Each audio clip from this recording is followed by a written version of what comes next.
What's going on, YouTube? This is SG1 Sports, and you're watching our college football channel. We continue here with our 2023 predictions. The Purdue Boilermakers are up next, and of course, coming off of a Big Ten West championship.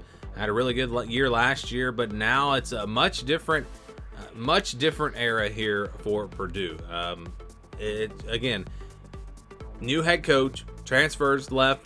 They lose a lot of production in general, so it's going to be a totally different look here for Purdue.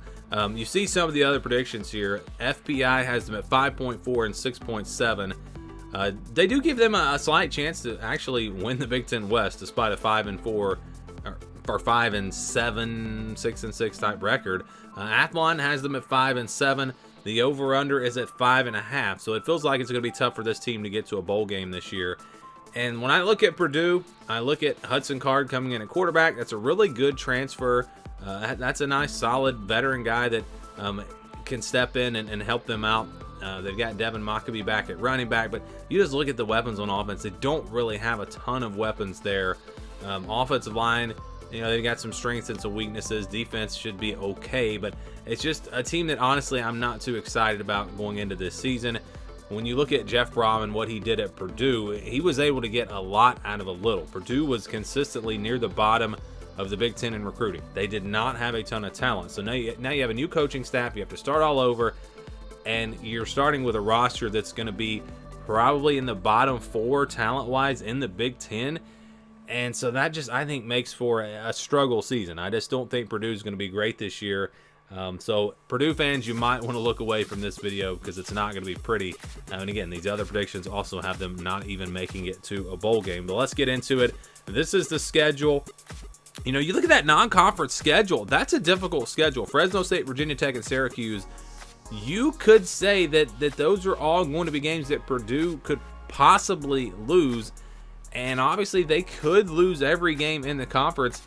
This team could go 0-12. That's not my prediction, but I'm just saying with this schedule, they could go 0-12 or 1-11. It could be a complete disaster for Purdue this year. And again, nothing against Purdue. It is what it is. These are my feelings about this team. I just don't think they're going to be great. But you look at the first game here against Fresno State, going to be one of the better Group of 5 teams. They always are. But talent-wise, are they going to have a talent advantage on Purdue, even though Purdue is near the bottom of the Big Ten, like I said, in talent? I don't think so. I think Purdue still has enough to take care of Fresno State. Probably a close game, though. I think this will be, it could even be a one-score, down-to-the-wire type game, but I do think Purdue is able to get a win there against Fresno State.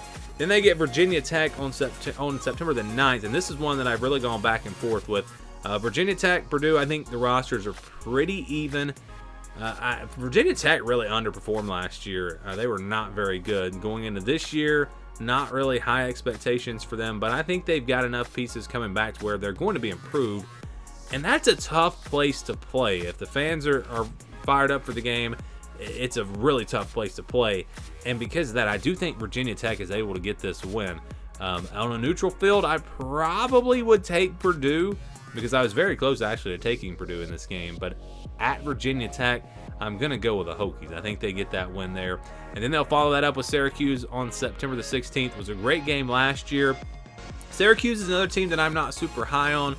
I just don't think they're going to be great this year. Purdue gets them at home, kind of a revenge game for them. I do think Purdue is able to find a way to get this done. So I think they beat Syracuse and they start off 2-1. I do think that they probably do start 2-1. It wouldn't shock me if they were to get upset by Fresno State and then beat Virginia Tech, or maybe lose to Syracuse again and beat Virginia Tech. I think either way, it is probably a 2-1 start, maybe 1-2 there in the non-conference. Again, these are all games they could potentially lose. I don't think they lose all 3 of them, but yeah, 1-2, 2-1. That's probably the start for them, and then they get into Big Ten conference play. They'll get Wisconsin on September the 23rd at home. This is just going to be a much better Wisconsin team, in my opinion. I think they're going to be much better than Purdue. I just don't see Purdue competing in this game. I think Wisconsin, like I said, talked about this all off season. I do think this is going to be the best team in the Big Ten West. I think adding in that element of a passing spread type attack with the run game and offensive line that they already have in place and the experience coming back on defense, yeah, Wisconsin's going to be really good. And I don't see Purdue really hanging around in this game. So I've got a loss there. Then you get Illinois on September 30th, probably a much closer game. Illinois is going to want to run the football. Purdue's going to, honestly, I don't know what Purdue's going to do. I don't know what this team is going to look like.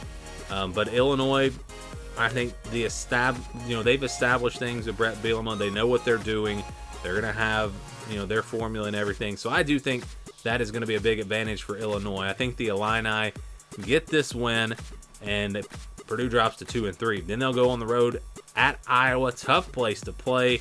They have to go to Virginia Tech and Iowa and Nebraska and Michigan. Talk about 4 tough places to play. But yeah, on the road at Iowa, this is going to be a really good defense. I think Purdue struggles to score in this game, and I think Iowa playing at home does get this win. So I've got Purdue dropping to 2-4 at this point. Then they get Ohio State on October the 14th. We've seen Purdue kind of come out of nowhere and beat Ohio State in the past at home. It has happened. I don't think it's going to happen this year, though. I think the Buckeyes, just too much talent, too much offense. Give me Ohio State here. And then they'll play Nebraska on the road on October 28th. They get a bye week before this game. This is one that Purdue really needs to win. I mean, this is a huge game for them, an opportunity to maybe save their season. But this is, again, another tough place to play. Nebraska team, and I think everyone would agree, they have a more talented roster, and they've got a more proven, established head coach. I think Jeff Sims is going to be a better quarterback. They're going to have the advantage there. And again, home field advantage. So Nebraska takes this one. I think Purdue loses again. Then they'll play on the road at Michigan November 4th. No reason to pick Purdue here. I think this is a blowout, complete dominance by Michigan. I think they lose that one as well. Then they get Minnesota on November 11th. Minnesota, they've established their culture there, but they're not going to be a super talented team. So I don't think there's a huge advantage for them in terms of talent. And this is a Purdue team that should get better. I mean, after going through that stretch of Iowa, Ohio State, Nebraska, Michigan, and even before that, Illinois, I mean, the whole schedule, these games should make them better, and they're going to be desperate. And a desperate team here is a team you don't want to play late in the season. Maybe Minnesota's right there in the race in the Big Ten West.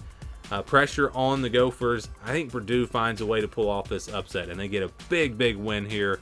Not going to get them to a bowl game, obviously, with already 7 losses, but still enough to feel a little bit better about the season. But then they get Northwestern the next week on November 18th. This should be a pretty even matchup. Northwestern, though, playing at home. Maybe they're desperate here as well. This is a toss-up game. I mean, flip a coin. I'm going with Northwestern because they have home field advantage. And again, you could easily flip those games. Maybe they lose to Minnesota and beat Northwestern. I could see that happening as well. And then they close things out with Indiana. Pretty even matchup. Again, both teams probably not going to be in contention for a bowl game. But Purdue playing at home, like I said, I think they get better as the season goes with all the new faces, the new coaching staff and everything. And they find a way to get this win to close things out. So 4-8 is my record. At one point I had them beating Virginia Tech, had them at 5-7. But again, when you look at this schedule, I just don't think they can get to 5-7. I think 4-8 is going to be the record. I think this team finishes near the bottom of the Big Ten West, maybe at the bottom of the Big Ten West, depending on what happens with, say, Nebraska, Northwestern, some of these other teams. But yeah, that's my prediction for Purdue. I think they do fall off a lot from where they were last year, and I think it's a rough season for them. What do you agree, or do you think I'm out of my mind? Do you think Purdue's going to be right back in the thick of things in the Big Ten West? Give me your predictions, your thoughts on Purdue down in the comments below.